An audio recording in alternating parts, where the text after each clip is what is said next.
Hi friends, welcome to my channel. ఈరోజు video చాలా ఇంట్రెస్టింగ్గా ఉందని వీడియోని ఎక్కడ స్కిప్ చేయకుండా ఎండ్ వరకు చూసేయండి.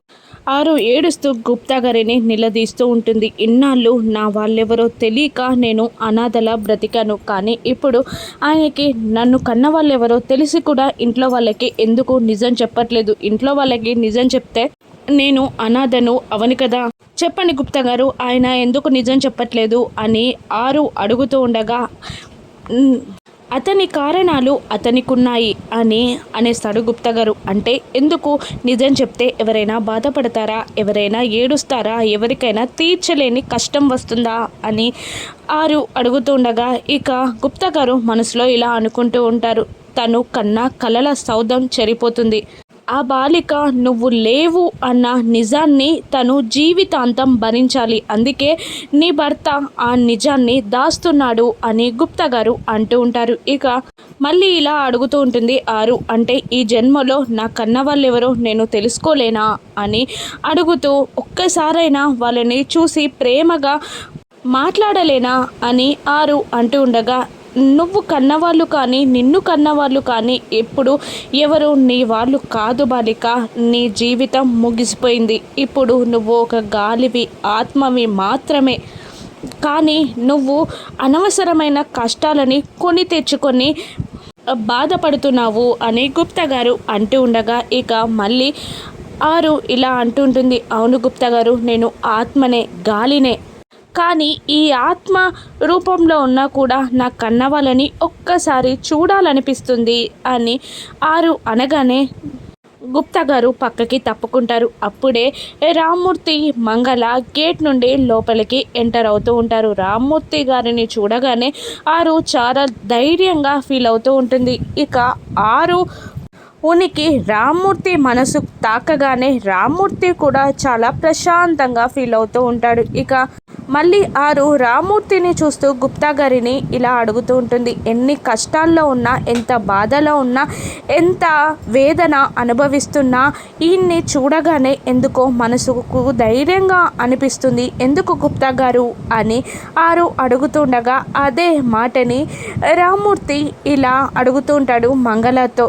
ఎంత కష్టంలో ఉన్నా, ఎంత అశాంతిలో ఉన్నా ఇక్కడికి రాగానే మనసు చాలా ప్రశాంతంగా మారిపోతుంది. ఎందుకంటావు మంగళ అని రామ్మూర్తి అడుగుతూ ఉండగా గుప్తా గారు వాళ్ళిద్దరి మాటలను విని ఇది కదా రక్త సంబంధం అంటే అని అంటూ ఉంటాడు. మంగళ మనసులో ఎంతైనా రోడ్ల మీద తిరిగినా కూడా ఇది నీ కన్న కూతురి ఇల్లు కదా, అందుకే ఈ ముసలోడికి ప్రశాంతంగా అనిపిస్తున్నట్టుంది అని అనుకుంటూ ఇక్కడే నిలబడతావా, ఏమైనా ఇంట్లోకి వెళ్ళేదుందా అని కసురుతుంది మంగళ. అప్పుడు రామ్మూర్తి, అల్లుడు గారు ఎందుకు రమ్మన్నారు? నువ్వు అక్కడి వెళ్ళాక అడ్డదిడ్డంగా మాట్లాడకు, నేను వెళ్ళి మాట్లాడతాను, నువ్వు నోరెత్తకు అని అంటూ ఆ లాన్ వైపే చూస్తూ ఆరు ఉనికిని గమనిస్తూ మనసుకి హ్యాపీగా ఫీల్ అవుతూ అక్కడి నుండి నడవలేకపోతున్న రామ్మూర్తిని పదండి పదండి అని మంగళ అంటూ ఉంటుంది. ఇక ఆరు కూడా ప్రేమగా రామ్మూర్తి వైపు చూస్తూ ఉంటుంది. గుప్తా గారు వీళ్ళిద్దరినీ చూసి చాలా హ్యాపీగా ఫీల్ అవుతూ ఉంటారు. ఇక ఆమె డ్యూటీకి వెళ్ళడానికి రెడీ అయి యూనిఫామ్ వేసుకొని కిందికి దిగి వచ్చి, మిస్ అమ్మ నేను డ్యూటీకి వెళ్తున్నాను అని అంటూ ఉంటాడు. అదేంటండి నాన్నగారిని రమ్మని మీరు ఆఫీస్కి వెళ్ళడం ఏంటి అని అంటూ ఉండగా, చాలా అర్జెంట్ వర్క్ ఉంది మిస్ అమ్మ, సార్ రమ్మన్నారు కాబట్టి వెళ్ళాల్సిందే, నేను వచ్చే వరకు ఉండమని ఆయనకు చెప్పు అని అమర్ అంటూ ఉండగానే రామ్మూర్తి బంగళా లోపలికి వస్తూ ఉంటారు. రామ్మూర్తి రాగానే బాగి వెళ్ళి నానా అంటూ గుండెలపై వాలిపోతుంది. ఇక రామ్మూర్తి కూడా బాగిని ప్రేమగా దగ్గరికి తీసుకుంటాడు. ఇక అమర్ కూడా వచ్చి ఎలా ఉంది ఇప్పుడు అని అడుగుతుండగా, పర్లేదు బాబు చాలా బాగుంది, మీరు ప్రాణభిక్ష పెట్టారు కదా అని రామ్మూర్తి అనగా ఇక అమర్ చాలా బాధగా ఇలా అంటుంటాడు. నా అన్న వాళ్ళు అనుకొని నేను మిమ్మల్ని బాధ్యతగా స్వీకరించాను, కానీ మీరు మాత్రం ఇంకా అలాగే మాట్లాడుతున్నారు. మీరు కూడా నన్ను నా అనుకుంటే ఇంకొకసారి అలా మాట్లాడకండి అని అమర్ అనగానే, సరే బాబు, ఇంకొకసారి ఇటువంటి మాటలు మాట్లాడను అని రామ్మూర్తి అంటూ ఉంటాడు. ఇక రండి కూర్చోండి అంటూ అందరూ సోఫాలో కూర్చుంటారు. ఇక అప్పుడే రూమ్ నుండి బయటికి వస్తూ మను, అమ్మో ఈ ముసలోళ్ళు ఇద్దరు ఎందుకు వచ్చారా అనుకుంటూ వాళ్ళకి వస్తూ ఉంటుంది. మంగళని కోపంగా చూస్తూ ఉంటుంది మను. ఇక మంగళ భయపడుతూ ఉంటుంది. అమర్ రామ్మూర్తిని ఇలా అంటుంటాడు, హాస్పిటల్ నుంచి వచ్చాక మీకేమైనా ఇబ్బందులున్నాయా అని అడుగుతుండగా, లేవు బాబు, బాగానే ఉన్నాను అని రామ్మూర్తి సమాధానం ఇస్తూ ఉంటాడు. మళ్ళీ అమర్, డాక్టర్ మిమ్మల్ని ఎక్కువ స్ట్రెయిన్ అవ్వకూడదు, రెస్ట్ తీసుకోమని చెప్పాక కూడా మీరు బయటే తిరుగుతున్నారు. ఈరోజు ప్రార్థన చిల్డ్రన్ హోమ్కి వెళ్ళారని నాకు ఇన్ఫర్మేషన్ వచ్చింది అని అమర్ అనగానే, అయ్యో బాబు, నేను బయట తిరగట్లేదు, కానీ ఇది ఉంది కదా మంగళ, ఇది హాస్పిటల్లో ఉన్నప్పుడు వార్డెన్ ఫోన్ చేసిందట, అప్పుడు ఏమీ వినిపించట్లేదట. అప్పటి నుండి ఇంటికి వచ్చాక ఒకే గోల, అనాథాశ్రమానికి వెళ్ళి నీ కూతురి జాడ తెలుసుకోమని ఒకటే గోల పెట్టేసరికి కూతురి గుచ్చి ఏదైనా తెలుస్తుందేమోనని ఆతృతగా వెళ్ళాను బాబు అని అమర్ అనేస్తాడు. ఇక మంగళ, అమ్మో ఈ ముసలోడు మనోహరి దగ్గర నన్ను బాగా ఇరికించాడేంటి అని అంటూ మను వైపు చూడగానే మను మంగళాన్ని మింగేసేలా చూస్తుంది. ఇక అమర్ రామ్మూర్తిని, మీ కూతురి గురించి నేను కూడా ఎంక్వైరీ చేస్తున్నాను, ఏదైనా తెలిస్తే నేనే చెప్తాను, మీరు బయట తిరక్కండి, కొన్ని రోజులు ఇక్కడే ఉండండి అని అంటూ, నేను డ్యూటీకి వెళ్ళాలి అని పైకి లేవగానే, మేము వెళ్ళొస్తాం బాబు, ఇక్కడ నేను ఉండలేను అని అనేస్తాడు రామ్మూర్తి. అప్పుడు అమర్, అది కాదండి అని ఏదో చెప్పబోతుండగా సదాశివం గారు ఇలా అంటుంటారు, అమర్ నీకు డ్యూటీ ఉంది అంటున్నావు కదా, నువ్వు వెళ్ళు, నువ్వు వచ్చే వరకు వాళ్ళు ఇక్కడే ఉంటారులే, ఆ తర్వాత ఏం చేద్దామో చూద్దాం అని అంటూ ఉండగా, అమర్ మిస్ అమ్మని నువ్వు చూసుకో మిస్ అమ్మ అని అంటూ అమర్ వెళ్ళిపోతాడు.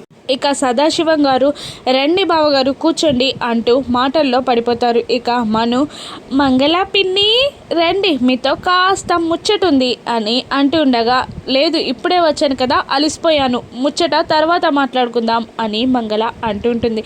లేదు పిన్ని, కాసేపే రండి అంటూ లాన్లోకి లాక్కెళ్తుంది మంగళని మను.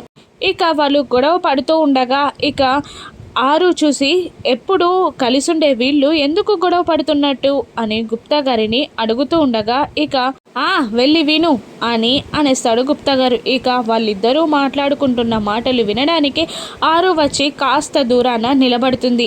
ఏం చేశావు అని మను మంగళాన్ని తిడుతూ ఉండగా, ఏం చేయడం ఏంటి, నేను చెప్పే పాట అదే, నాకు డబ్బులు కావాలి, నువ్వు ఇవ్వట్లేదు, అందుకనే చేతికి వచ్చిన డబ్బులు కూడా నువ్వు లాక్కొని వెళ్ళిపోయావు, కాబట్టి ఆ ముసలోనికి బిడ్డ కూర్చి తెలుసుకోమని కాస్త రెచ్చగొట్టి పంపించి నా సత్తా నీకు తెలియజేయాలి అనుకున్నాను అని అనేస్తుంది మంగళ. అప్పుడు మను, నా దారికి అడ్డు రావద్దని చెప్పాను కదా అని అంటుండగా, నేను నీ దారికి అడ్డు రావట్లేదు, నాకు కావాల్సింది డబ్బు అని మంగళ అంటుంటుంది. నువ్వు అడిగినప్పుడల్లా ఇస్తున్నాను కదా అని మను అంటుండగా, ముష్టి పారేస్తున్నట్టు పారేస్తున్నావు, నాకు అది చాలదు అని అనేస్తుంది మంగళ. ఇక వాళ్ళ మాటలని వినడానికి ఆరు చాలా ట్రై చేస్తుందే కానీ తనకి వినబడదు. ఇక మళ్ళీ ఆరు గుచ్చి మను ఏదో నిజం చెప్పబోతూ ఉండగా, ఇక మంగళ, వద్దు, ఆత్మ ఇక్కడే ఉంటుంది కాబట్టి ఈ నిజం ఏవి మాట్లాడకు అని మంగళ మను చెవిలో చెప్పగానే, ఇక ఇక్కడే ఉన్నవారు అని మను స్టార్ట్ చేస్తుంది. అప్పుడు గుప్తా గారు, పద, నువ్వు ఆ బాలిక మాటలు చాలా బాధపడిపోతావు అని అంటుండగా, పర్లేదు గుప్తా గారు అని అంటూ మను మాట్లాడే మాటలన్నీ ఆరు వింటూ ఉంటుంది.